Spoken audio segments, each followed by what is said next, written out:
The journey to Cape Coast is a sensory tapestry, markets bustling with vibrant energy, the air alive with the calls of vendors and the scent of spices.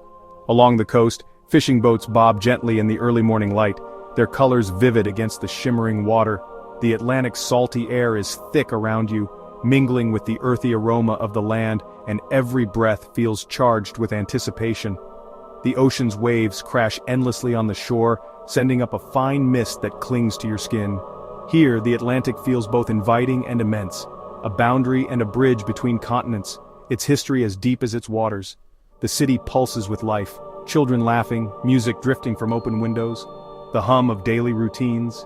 Yet looming above it all is Cape Coast Castle, its whitewashed walls stark against the sky and sea, a silent sentinel watching over the town. At first glance, the castle appears almost picturesque, perched dramatically on a rocky outcrop, waves crashing below in a timeless rhythm. Its beauty is undeniable, drawing the eye and the imagination. But as you draw closer, a heaviness settles in, a sense that this place holds stories too weighty to ignore. The imposing walls seem to absorb the sunlight, casting long shadows that hint at the darkness within. Cannons still point out to sea, silent reminders of the fortress's violent past. Their rusted barrels are relics of an era when power was measured in force, and the ocean was both a highway and a barrier. The grandeur of the architecture feels intimidating, built for domination, not just defense. Every stone seems to echo with the footsteps of those who once walked these ramparts, both captors and captives. The sound of the waves now carries a mournful echo, a whisper of the countless souls who passed through here, their stories woven into the very fabric of the place. Standing before the main gate, you realize this is more than a tourist site. It's a place of remembrance, a monument to resilience and loss. Local guides greet you warmly, their voices carrying the weight of history. They are the keepers of stories that still shape the present, sharing memories passed down through generations. You're about to cross a threshold, leaving behind the vibrant present to confront a difficult chapter of human history. Each step forward is a step into the past, into the shadows of memory. The warm Ghanaian sun lingers on your skin, a final comfort before you enter the castle's shadows, ready to bear witness to the stories that must never be forgotten. Cape Coast Castle is a place of stark contrasts, two worlds within one set of walls.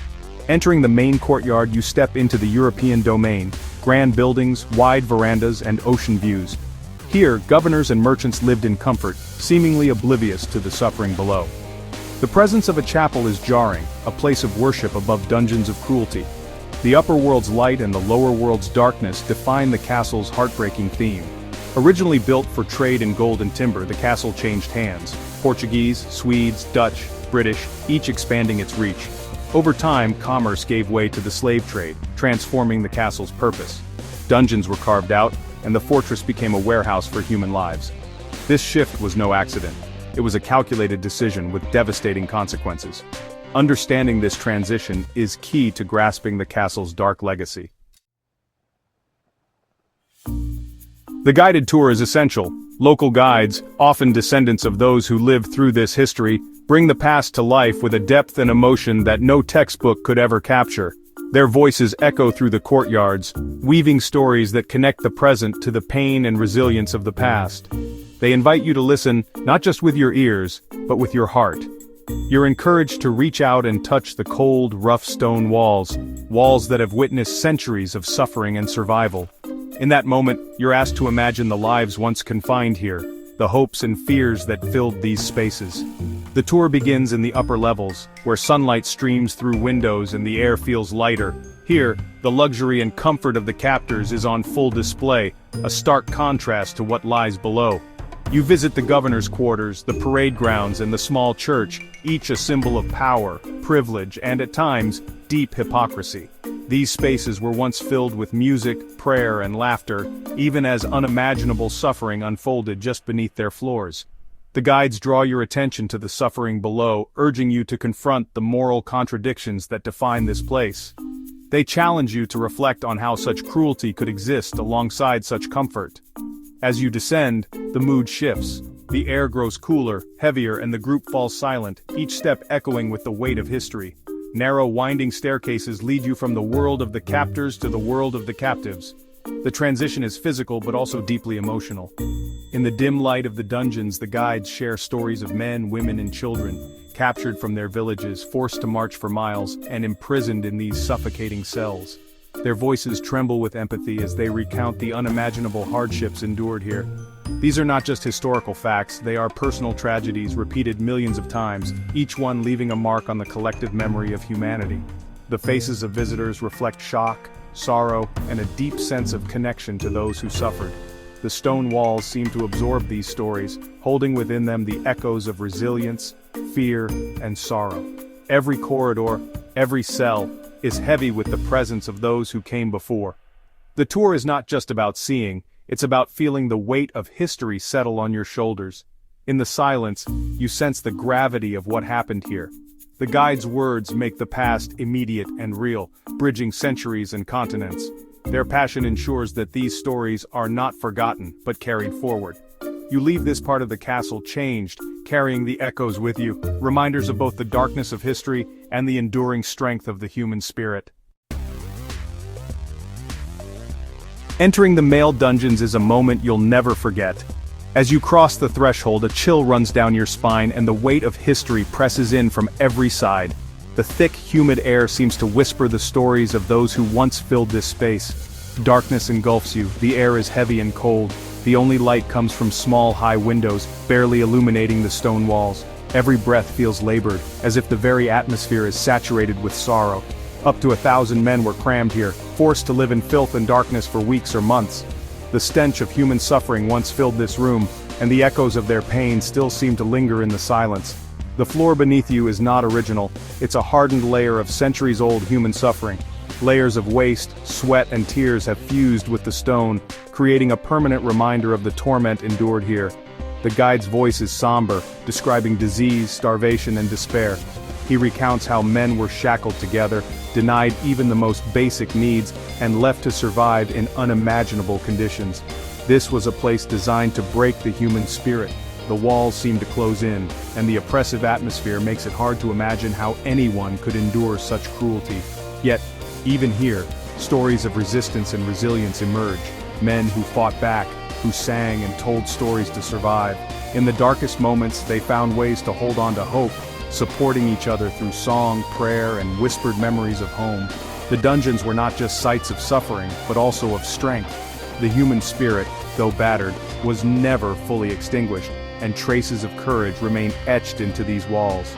The men here were fathers, sons, artisans, leaders, stripped of dignity, but not humanity. Their stories remind us that even in the face of unimaginable hardship, dignity and identity can endure. The silence is profound, broken only by the guide and the distant waves. It's a silence that invites reflection, urging you to remember those who passed through these walls. Leaving the dungeon, you step into the light, forever changed. The world outside feels different, as if you're carrying a piece of this history with you. The memory of this place lingers long after you leave, a solemn reminder of the resilience of the human spirit and the importance of never forgetting what happened here. The women's dungeons are smaller, but the suffering was just as profound, if not more so.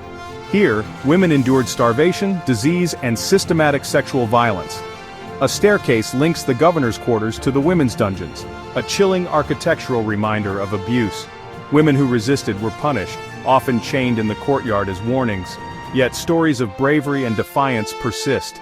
Mothers comforting children, whispered songs of hope. Some children were born here, caught between worlds, their fate often tragic. The experience is deeply emotional, highlighting both vulnerability and strength. The women's resilience is a testament to the human spirit. Leaving this space, you carry a heavy heart and a deeper empathy.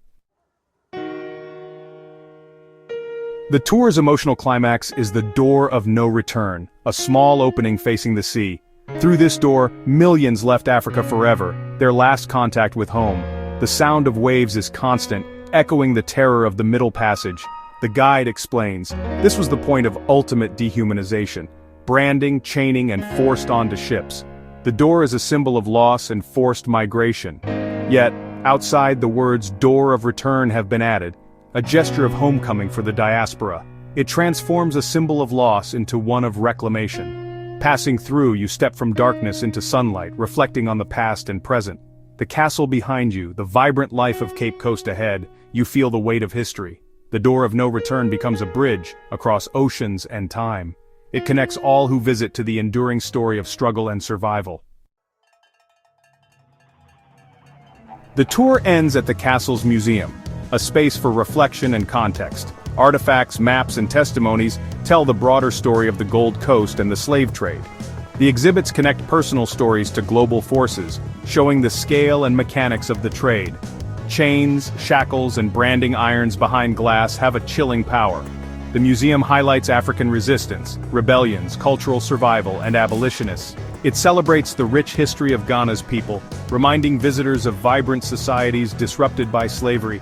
The museum links past to present, exploring the legacies of racism and the achievements of the African diaspora.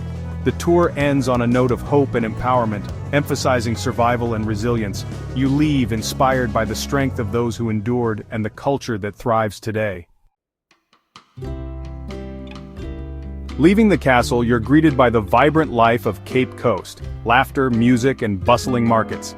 This is the other side of the story: survival, resilience, and the unbreakable Ghanaian spirit.